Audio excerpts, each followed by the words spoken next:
Minister Indranee.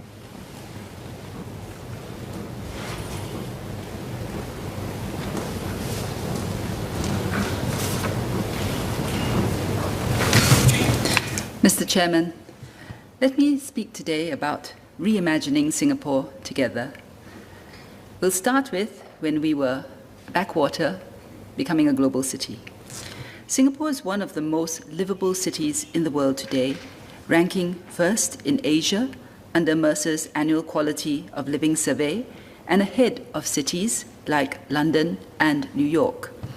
Yet, our pioneers would recall the squatter settlements by the polluted Singapore River and remember that we were once a jumble of urban development and older areas. We've come a long way since then. Singapore's remarkable transformation is not to be taken for granted. It is the fruit of careful and far-sighted urban planning and design. We are now planning for our future city. Allow me to outline MND's plans, which we will be sharing with the public so that we can reimagine Singapore together. To guide future development, MND and URA have embarked on a review of our long-term land use plans. This exercise is known as the Long-Term Planning Review, or the LTPR. This is crucial given our small land area of just over 728 square kilometers, which is less than 0.1% of the world's largest country, Russia. Our land is limited, yet we have many needs and hopes for the future. We want housing options with amenities at our doorsteps and green spaces to enjoy. We want a thriving city centre. We also need to keep Singapore safe and sustainable.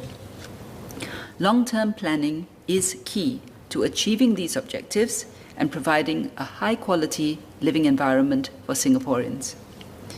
The LTPR is not a new exercise. The first such plan, formerly known as the Concept Plan, was developed 50 years ago in 1971 and laid the foundation for our city's structure. We review our long-term plans regularly.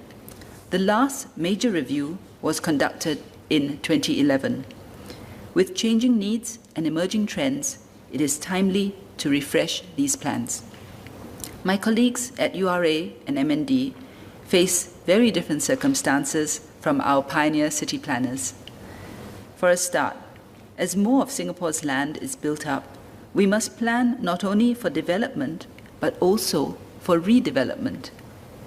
Mr. Henry Kwek had suggested considering carbon emissions when deciding if we should develop on greenfield or brownfield sites. The spirit of this proposal is in line with our national push towards sustainability. Yet, there is a tension between this and other considerations that guide our land use plans, including demographic, socioeconomic, and technological trends. We also have to balance demands across a variety of needs, such as housing, green spaces, schools, and so on. As Minister Desmond Lee emphasized, we do our best to optimize our land use and retain green spaces with high ecological value. Any decision to develop greenfield sites is taken only after considering trade-offs and alternatives. We proceed with care to minimize the environmental impact. Overall, taking a long-term approach towards land use planning is important for sustainable development in Singapore. This will also preserve options for our future generations. The world that we live in is increasingly volatile, uncertain, complex, and ambiguous. Hence, our approach to long-term planning will place a greater focus on optionality and flexibility. As our circumstances change, we must plan accordingly. This includes planning for an aging population and the evolving mindsets of Singaporeans on matters such as lifestyles, work, family, nature, and heritage. For instance, Mr. Cheng Sing Yao asked if we will review our land planning strategies to offer more diverse housing modalities given our aging population and decreasing household sizes. Indeed, MND, URA, and HDB will continue to monitor societal trends, engage industry stakeholders, and adjust land use policies to meet our housing needs.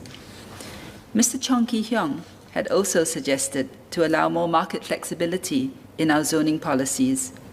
We will continue to review how our land use policies can keep Singapore resilient and responsive to change and consult stakeholders and businesses in this process. Professor Hun Han-tek and Mr. Ching Seng Yao also asked if COVID-19 will change our land use plans and designs.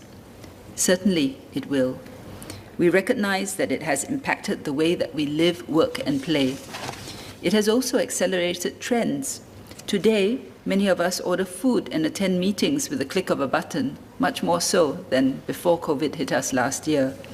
At the national level, COVID-19 has underlined the need for resilience of resources, including food, medical supplies, and construction materials. Last year, in the Emerging Stronger Conversations, a group of Singaporeans and I discussed how to rethink the design of HDB living in the light of the pandemic. Many suggested more community work and study spaces for those in need of a conducive environment for remote working. Today, residents with telecommuting needs can use HDB's community living rooms within void decks in new developments or shared spaces in some of our community clubs. Those in need of dedicated rooms for video conferencing can tap on commercial co-working spaces in some of our heartland malls. We will study ways to inject community co-working spaces in our neighborhoods and explore how to make these accessible for vulnerable groups, as suggested by Ms. Cheryl Chan. We will also engage private operators and examine how we can plan and design our neighborhoods to support remote working should the trend persist. COVID-19 has also raised questions on how much office and retail space we need, considering the shift towards e-commerce and telecommuting. The disconcerting quiet of the CBD during the circuit breaker sharpened the importance of planning for more mixed use in our city centre. The CBD Incentive Scheme and Strategic Development Incentive, or SDI scheme, which Mr. Louis Chua and Mr. Henry Kwek asked about, are well placed to facilitate this shift. Since 2019, we have offered incentives to encourage the conversion of older office buildings in the CBD into mixed-use developments. These will have offerings such as hotels, residences, gyms, grocery stores, eateries, and so on. The SDI similarly incentivizes building owners to come together to comprehensively redevelop and transform precincts in strategic areas across Singapore. Mr. Louis Chua asked about the proposals on these. URA has received several proposals for both these schemes, 9 outline applications under the CBD incentive scheme, of which 6 have been given in principal approval. 3 outline applications were given in principal approval under the SDI scheme. I think Mr. Chua also asked if the scheme can expand to more areas. Actually, the SDI already applies across Singapore. URA is actively working with building owners to realize their plans. This will introduce a good mix of uses and amenities in our city, making it an attractive destination to live, work, and play. We will continue to monitor the trends accelerated by COVID-19 and factor these insights into our plans. Members have also asked if the public and industry will be consulted on our long-term plans. The answer is yes. We believe that everyone has a stake in building the Singapore that our children and grandchildren will live in. The LTPR will gather the public, private, and people sectors, all of whom bring valuable perspectives and expertise to the table. Throughout the rest of the year, URA will tap on various platforms to engage Singaporeans deeply and widely. We will use a range of modalities to do so, including polls, workshops, and focus group discussions, both in person and online. The engagement will kick off in April with polls to get a pulse of what Singaporeans want for our future city and why they want it. Subsequently, we will gather input on the long-term land use strategies and plans that can help us achieve these outcomes.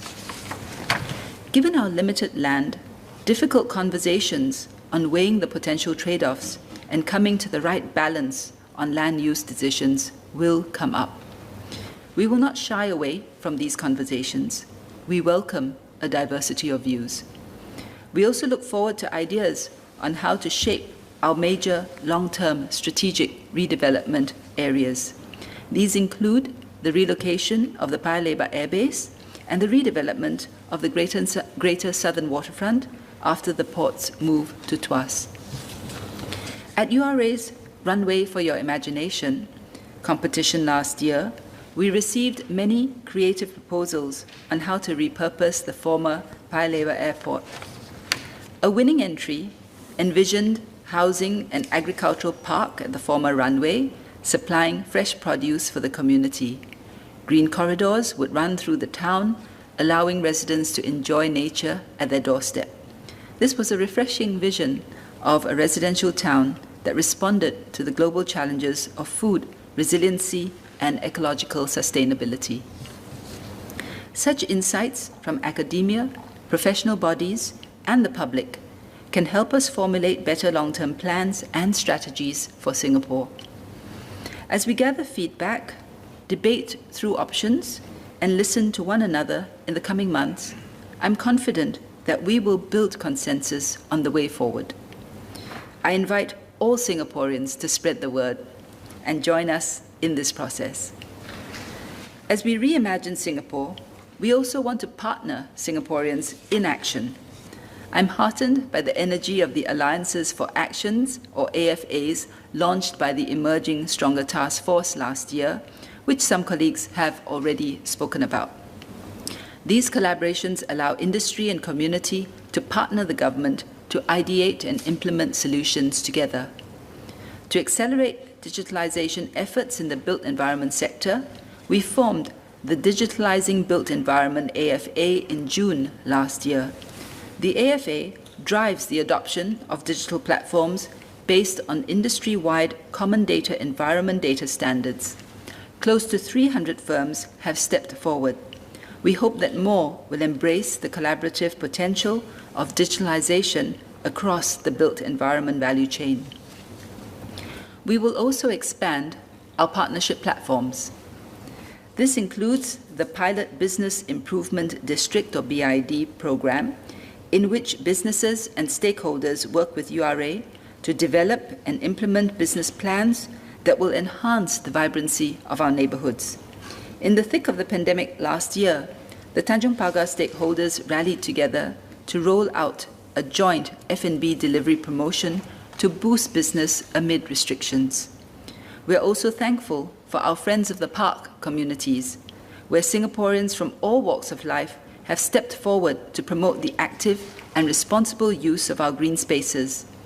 We have started to involve our communities in the conceptualization, design, and development of 5 of our upcoming parks, including Pasir Panjang Park, which will open this year.